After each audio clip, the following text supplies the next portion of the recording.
नमस्कार। निवेश की दुनिया में ना एक सवाल हमेशा घूमता रहता है। हाँ, कौन सा वाला? यही कि फिक्स डिपॉजिट मतलब एफडी, या उसकी जो गारंटी वाली सुरक्षा है वो चुने। या फिर म्यूचुअल फंड मतलब एमएफ, जिसमें शायद रिटर्न ज्यादा मिल जाए। बिल्कुल। तो आज हम इसी पर बात करेंगे। हमारे पास जो जानकारी है उसके आधार पर भारत में निवेश के जो दो सबसे जाने माने तरीके हैं ना, एफडी और एमएफ, इनको थोड़ा समझने की कोशिश करते हैं। हाँ, और देखिए, इसको ना थोड़ा आसान बनाने के लिए हम एक कहानी का सहारा लेंगे। एक काल्पनिक किरदार है निशा। अच्छा। हाँ, तो हम देखेंगे कि निशा ने कैसे अपनी जरूरतें समझी, अपने लक्ष्य तय किए, और फिर इन दोनों एफडी और एमएफ के बीच एक सही तालमेल, एक बैलेंस बनाया। ये बढ़िया रहेगा। मतलब हमारा मकसद ये नहीं है कि हम बोले एफडी अच्छा है या एमएफ बुरा है। बिल्कुल नहीं। मकसद बस ये समझना है कि किसी के लिए क्या सही है। मतलब आपकी अपनी माली हालत क्या है, आप कितना रिस्क, कितना जोखिम उठा सकते हैं और कितने टाइम के लिए पैसा लगा रहे हैं, इन सब बातों पर निर्भर करता है। सही कहा। तो चलो शुरू करते एकदम बेसिक सवाल से। ये एफडी और एमएफ आखिर हैं क्या चीज? थोड़ा आसान भाषा में समझाएं। देखो, एफडी यानी फिक्स डिपॉजिट, नाम से ही थोड़ा अंदाजा लग जाता है। आप एक तय रकम एक तय समय के लिए बैंक में या पोस्ट ऑफिस में जमा कर देते हैं। ठीक है। और इसकी सबसे बड़ी बात है सुरक्षा, गारंटी। भारत में DICGC के नियम हैं, जिसके तहत 5 लाख रुपए तक की जमा पर तो गारंटी मिलती है। मतलब पैसा काफी हद तक सेफ है। मतलब पैसा डूबेगा नहीं, इसकी एक तरह की गारंटी है। और म्यूचुअल फंड, वो इससे कैसे अलग है? म्यूचुअल फंड थोड़ा अलग तरीके से काम करता है। इसमें क्या होता है कि आप जैसे, मेरे जैसे बहुत सारे निवेशकों का पैसा एक जगह इकट्ठा किया जाता है। एक पूल बन जाता है। हाँ बिल्कुल, एक पूल। और फिर एक एक्सपर्ट होता है, फंड मैनेजर। वो सारे पैसे को अलग अलग जगह निवेश करता है, जैसे शेयर बाजार में लगा दिया, या सरकारी बॉन्ड्स खरीद लिए, या कंपनियों के डिबेंचर्स में डाल दिया। अच्छा। तो यहाँ जो रिटर्न मिलता है ना, वो पक्का नहीं होता। वो बाजार के उतार चढ़ाव पर निर्भर करता है। मतलब गारंटी नहीं है? नहीं, कोई गारंटी नहीं। एफडी के मुकाबले जोखिम ज्यादा है, लेकिन हाँ, लंबे समय में देखें तो ज्यादा कमाने की संभावना भी यहीं ज्यादा है। समझ गया। एक तरफ पक्की सुरक्षा, कम रिटर्न शायद, दूसरी तरफ बाजार का जोखिम पर शायद ज्यादा कमाई का मौका। चलो अब रिटर्न पर ही आते हैं। एफडी में तो ब्याज दर फिक्स होती है ना, पहले से पता होता है। हाँ बिल्कुल। एफडी में जब आप पैसा जमा करते हैं तभी आपको बता दिया जाता है कि भाई आपको इतना % ब्याज मिलेगा। आजकल ये करीब मान लो 5 से 7% सालाना के आसपास चल रहा है। ठीक है, ये तो पक्का है। हाँ पक्का है। लेकिन इसमें एक पेंच है जो अक्सर लोग नजरअंदाज कर देते हैं। वो क्या? महंगाई, इन्फ्लेशन।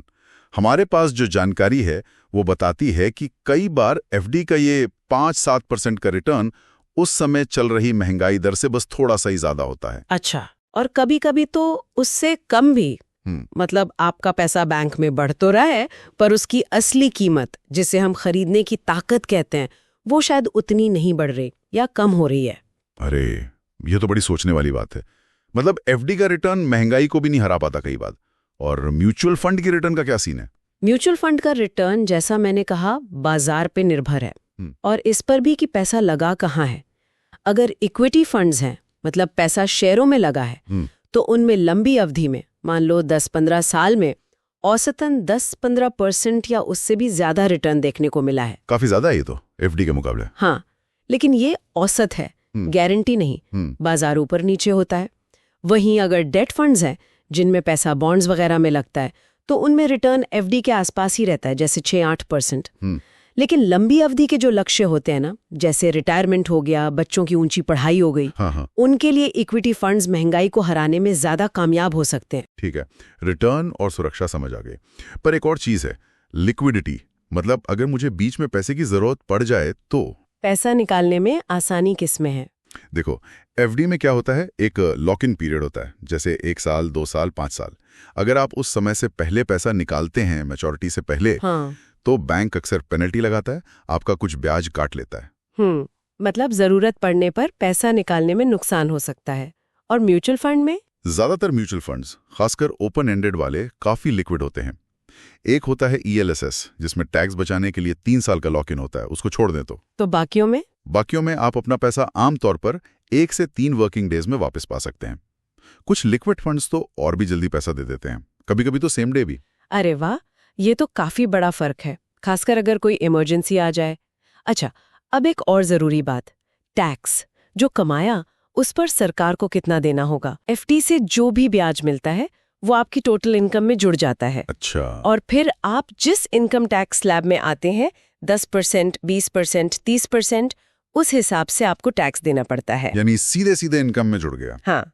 और म्यूचुअल फंड? म्यूचुअल फंड में टैक्स के कुछ फायदे हो सकते हैं, जैसे मैंने ELSS का जिक्र किया था। जिसमें 3 साल का लॉक इन होता है। हाँ, तो ELSS में निवेश करके आप इनकम टैक्स एक्ट की धारा 80C के तहत साल में 1.5 लाख रुपए तक की टैक्स छूट ले सकते हैं। ये तो अच्छा फायदा है। और एक बात, अगर आप इक्विटी वाले म्यूचुअल फंड 1 साल से ज्यादा रखने के बाद बेचते हैं, तो जो मुनाफा होता है, जिसे लॉन्ग टर्म कैपिटल गेन्स या LTG कहते हैं, हाँ। उस पर टैक्स की दर अक्सर FD के ब्याज पर लगने वाले टैक्स से कम होती है। अच्छा, तो टैक्स के लिहाज से देखें तो MF, खासकर ELSS ज्यादा फायदेमंद लग सकता है। चलो अब वापस निशा की कहानी पर आते हैं। उसने ये सब बातें सुनी, समझी, फिर क्या किया, क्या रास्ता चुना उसने? निशा ने सबसे पहले अपने लक्ष्य लिखे। कुछ छोटे थे, जैसे 3-5 साल में मम्मी पापा को हज पर भेजना है। और कुछ लंबे लक्ष्य थे, जैसे बेटी की कॉलेज की पढ़ाई 10-15 साल बाद और अपना रिटायरमेंट। फिर उसने सबसे पहला और समझदारी का काम किया। क्या? उसने करीब 6 महीने के घर खर्च के बराबर पैसा निकालकर एक इमरजेंसी फंड बनाया। अरे वाह, ये बहुत जरूरी है। हाँ, और उसे रखा लिक्विड फंड में, ताकि अचानक कोई जरूरत पड़े तो FD तोड़ने की नौबत ही ना आए। बिल्कुल सही। फिर बाकी निवेश कैसे किया? जो छोटे लक्ष्य थे, जैसे हज यात्रा, उसके लिए जितनी रकम चाहिए थी उसका हिसाब लगाकर उतनी की FD करवा दी। ठीक है, गारंटी वाला पैसा। हाँ, और जो लंबे लक्ष्य थे, बेटी की पढ़ाई, रिटायरमेंट, उनके लिए उसने इक्विटी म्यूचुअल फंड में SIP शुरू की, सिस्टमैटिक इन्वेस्टमेंट प्लान, हर महीने थोड़ा थोड़ा पैसा। अच्छा, SIP के जरिए? हाँ। और टैक्स बचाने के लिए ELSS में भी पैसा डाला। अगर हम देखें तो उसने अपना कुल निवेश करीब 30% FD में और 70% म्यूचुअल फंड में रखा। एक तरह से रिस्क और सेफ्टी का मिक्स बनाया। अच्छा संतुलन। और नतीजा क्या रहा उसकी इस प्लानिंग का? करीब 8 साल बाद उसकी FD मैच्योर हुई और वो पैसा हज यात्रा के लिए बिल्कुल पर्याप्त था।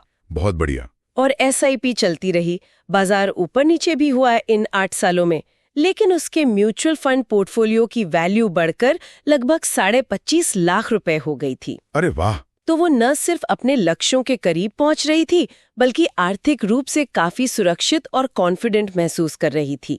निशा की कहानी से ये तो साफ है कि प्लानिंग कितनी जरूरी है, और ये भी कि FD और MF दोनों की अपनी अपनी जगह है। कोई कैसे तय करे कि मेरे लिए क्या सही है? देखिए, सीधी सी बात है, अगर कोई ऐसा निवेशक है जो ज्यादा जोखिम नहीं लेना चाहता, बिल्कुल सेफ चलना चाहता है, जैसे कोई सीनियर सिटीजन, हाँ, जैसे कोई बुजुर्ग हैं या रिटायर हो चुके हैं, या फिर आपका लक्ष्य बहुत नजदीक है, मान लो अगले 1-2 साल में ही पैसा चाहिए, तो शायद FD बेहतर है। गारंटी मिलती है, चैन की नींद आती है। ठीक है। और म्यूचुअल फंड फिर किन लोगों के लिए ज्यादा सही है? अगर आपका लक्ष्य दूर है, 5 साल, 10 साल, 15 साल बाद पैसा चाहिए, जैसे बच्चों का भविष्य, अपना रिटायरमेंट, और आप थोड़ा बहुत बाजार का उतार चढ़ाव झेलने को तैयार हैं, मतलब रिस्क ले सकते हैं थोड़ा। हाँ, थोड़ा कैलकुलेटेड रिस्क ले सकते हैं, तो म्यूचुअल फंड लंबी अवधि में ज्यादा फायदेमंद साबित हो सकता है। ये महंगाई को हराकर अच्छी वेल्थ बनाने में मदद कर सकता है। लेकिन अक्सर जैसा निशा ने किया, सबसे अच्छी स्ट्रैटेजी दोनों का मिश्रण होती है। हाँ, मिक्स एंड मैच। बिल्कुल, सुरक्षा के लिए थोड़ी FD और ग्रोथ के लिए म्यूचुअल फंड। बिल्कुल सही। तो निचोड़ यही निकलता है कि FD बनाम MF की इस बहस में कोई एक अकेला विनर नहीं है। FD आपको सुरक्षा का एहसास कराती है, तो MF आपके सपनों को हकीकत बनाने की रफ्तार दे सकता है। और जाते जाते एक सवाल सबके लिए छोड़ जाते हैं। हाँ, ये जो पैसा हम आज बचा रहे हैं, क्या वो वाकई भविष्य में हमारे सपनों को पूरा करने के लिए सही रफ्तार से बढ़ भी रहा है, या बस बैंक में पड़ा है? इस पर सोचना जरूरी है।